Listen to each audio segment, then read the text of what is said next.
qu'est-ce qui se passe dans les coulisses de ces rédactions? Qu'est-ce qui fait qu'il y a une manipulation des informations? Qu'est-ce qui fait qu'on ment aussi effrontément au monde entier? À quel point ce contre-pouvoir, ce troisième pouvoir, a une importance magistrale dans toutes les décisions, dans toutes les manières de réagir dans le monde et sur le globe quand il se passe quelque chose chez nous et que c'est reporté comme cela. Nous accueillons tout de suite Claude Breitman, la présidente du collège académique de Netanya, pour un cycle de conférences qui a déjà démarré autour de la démocratie, un thème qui nous a beaucoup occupé avant le 7 octobre, mais il semblerait qu'il soit encore et encore plus d'acuité aujourd'hui. Claude Breitman, bonjour et bienvenue. Bonjour chère Cathy, si on m'avait dit un jour qu'on allait se retrouver au cœur d'événements aussi dramatiques et qu'on allait parler quand même de réflexion, d'interpellation, de tentative de comprendre les choses, je vous aurais dit, ma chère Cathy, non, on va parler d'autre chose, on n'habite pas le même pays, et pourtant, on est là. Pourtant, on est là. Et c'est de cela qu'on va parler. Vous avez choisi, pour illustrer ce thème de la démocratie, de parler des médias, ce contre-pouvoir, voilà, qui, on l'a vu, dans le monde entier, après les événements du 7 octobre, ont une importance incroyable dans cette guerre, parce qu'on a aussi l'impression que cette guerre se joue dans les médias. Absolument. Ce que vous venez de dire, c'est exactement le narratif qui nous a interpellés, occupés et mobilisés. Parce que c'est vrai que le choix du thème de la démocratie s'est fait il y a quelques mois, à l'époque où Israël était précisément en pleine bataille de compréhension, ce que c'était qu'une démocratie, jusqu'où on pouvait aller et qu'est-ce que ça voulait dire. Mais c'était un grand luxe à l'époque de pouvoir parler de tout cela. Aujourd'hui, à la suite de ces événements absolument épouvantables, on est dans une sensation de frustration, d'injustice, qui nous met véritablement la rage aux tripes quand on voit que ce qui s'est passé le 7 octobre n'a pas réussi à faire bouger le monde entier sur l'horreur absolue. Et qu'on n'a pas ces gens, ces pays des droits de l'homme, de la liberté, etc., qui ne se sont pas révoltés immédiatement. Pensez qu'on attend le 7 février pour avoir un hommage national en France à ce qui s'est passé le 7 octobre. Je ne suis pas sûre que ça va concerner l'ensemble des victimes. Ce sera probablement plus ciblé sur les victimes françaises, qui est aussi une grande problématique, mais la vérité, si vous voulez, c'est que, d'abord, parce qu'Israël, depuis des années, vous le savez, a un problème de diplomatie publique, on a un problème d'image, on a un problème de ceci et de cela. Mais enfin, là, c'était des faits qui étaient absolument incontestables. Mais c'est encore pire que ça, parce qu'on a l'impression, alors, passé la première semaine, ça on l'a dit beaucoup, où les gens étaient plus ou moins, enfin, le monde était plus ou moins en empathie avec nous, dès que nous avons commencé à riposter, eh bien, ça en était terminé, et les médias ont une lourde responsabilité dans ce discours ambiant où Israël était pointé comme le coupable. Ils sont revenus à cette espèce de symétrie absurde qui fait que, voilà, comme disait De Gaulle, si vous attaquez les premiers, on sera jamais à vos côtés. Mais si vous êtes les victimes, aucun souci, on sera à vos côtés. Donc on pensait, y compris le Quai d'Orsay, entre autres, au-delà des Américains qui ont parfaitement compris ce qui s'est passé, et eux ont fait ce fameux discours d'honte et ont positionné leur porte-avions, ce qui a empêché une dégénération immédiate vers probablement un troisième conflit mondial. Il a été exceptionnel, ce Biden en question. Mais la vérité, par exemple, si on prend simplement l'exemple de l'hôpital Shifa, comment est-ce qu'on peut faire passer les images de complètement mis en scène avec ces 5 corps dans des sacs en plastique blanc, un docteur qui n'est pas un docteur, qui est là et qui parle de 500 morts, etc. C'est repris par des chaînes très sérieuses comme la BBC, et il faut attendre 3 semaines pour que ce soit rectifié. Le mal est fait, et donc on se retrouve véritablement au banc des accusés. C'est de ça que vous allez parler, Claude, pendant cette conférence-là, qui aura lieu d'ailleurs, je précise, dimanche 28 janvier à 19h30, pour ceux qui sont intéressés. Alors, le 28 janvier, nous avons 5 intervenants qui viennent véritablement mettre leur conscience et leur professionnalisme sur la table pour partager avec nous qu'est-ce qui se passe dans les coulisses de ces rédactions. Qu'est-ce qui fait qu'il y a une manipulation des informations?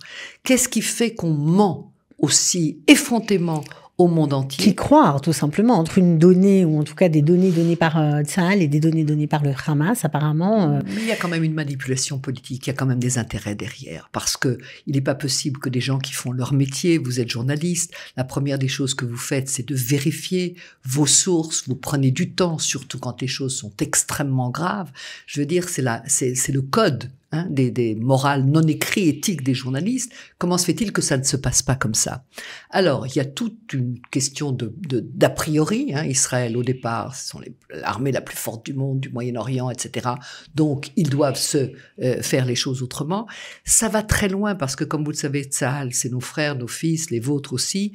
Et il n'est pas question d'imaginer une seconde qu'ils sont envoyés pour détruire ou anéantir un peuple, comme on nous l'a reproché à La Haye, avec cette démarche de l'Afrique du Sud, où véritablement, je dois vous dire, ça m'a fait du bien d'entendre nos légistes faire une démonstration magistrale. On en parlera sûrement dans une autre émission, mais juste pour revenir sur cette conférence que vous avez décidé d'organiser sur les médias contre-pouvoir, nouvelle tyrannie, c'est une sorte de tyrannie en fait de propager des nouvelles comme absolument. Et on va partir du macro au micro. On va avoir le professeur José Garçon, qui est un grand expert de géopolitique, qui va expliquer, comme vous l'avez dit tout à l'heure, à quel point ce contre-pouvoir, ce troisième pouvoir, a une importance magistrale dans toutes les décisions, dans toutes les manières de réagir dans le monde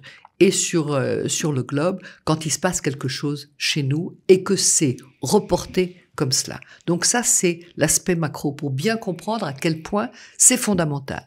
La deuxième chose, on aura Olivier Lerner, qui était pendant des années rédacteur à France 2, qui connaît toutes les coulisses des prises de décision et qui va nous expliquer cette espèce de mécanisme bizarre qui va peut-être aller dans le sens dont vous parliez tout à l'heure, que un certain nombre de gens sont convaincus à l'avance que les choses doivent se passer comme ça, ne prennent véritablement pas la profondeur des drames. C'est la raison d'ailleurs pour laquelle on essaie, et le porte-parole de Tsahal a fait un travail extraordinaire à cet égard, de montrer aux journalistes, aux décideurs du monde ce qui s'est vraiment passé.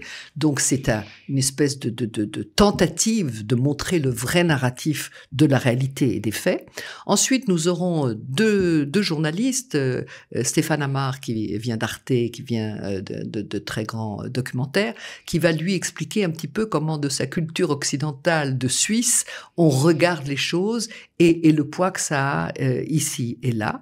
Et puis on aura une jeune femme assez exceptionnelle qui s'appelle Yael Vias-Gvirman, qui dès les premiers jours a décidé de prendre en main une très grande œuvre humaine, précisément à cause de l'absence d'humanité de ce qui s'était passé, et d'essayer de représenter les victimes de ce qui s'est passé le 7 octobre et après, et les otages, auprès des grandes instances internationales.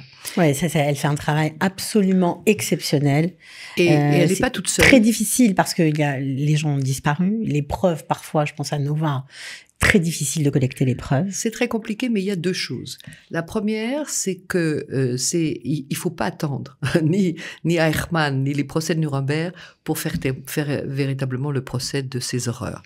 Et que là-dessus, on a besoin de la coopération des médias. On a besoin d'être entendu. On a besoin que ça s'explique un peu partout. Alors, elle a eu quelques succès, un très bel article dans Le Monde, une très belle interview ici, etc. Et puis, une grande coopération avec un type extraordinaire, qui est l'ambassadeur François Imray, l'ambassadeur des droits de l'homme, qui, à partir de la France, a déposé, avec un certain nombre de données qu'elle a réunies, mais en plus d'autres, entre autres le grand drame d'Eyal Waldman qui a perdu sa fille dans ce concert à Nova, puisqu'on ne peut pas déposer ces plaintes en tant que pays, mais seulement en tant que personne. Et ils sont allés jusqu'à La Haye.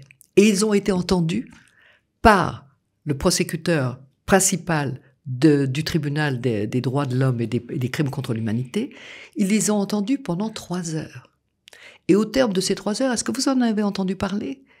Il a fait une déclaration qui a été soulignée peut-être dans l'agence France-Presse par 2 lignes, en disant... Pas du tout médiatisé. En disant, il s'agit de crimes contre l'humanité. Alors si on n'entend pas ça, si on n'est pas, si vous voulez, si on n'a pas une base médiatique qui peut expliquer, comprendre et revenir là-dessus, quelle chance on a de se faire entendre. C'est important pour les gens qui vont venir vous écouter et écouter tous ces prestigieux orateurs de prendre conscience qu'eux aussi ils ont un rôle à jouer. Complètement, je vais vous dire pourquoi. Parce qu'en fait, si vous voulez, le marché des médias est entre nos mains.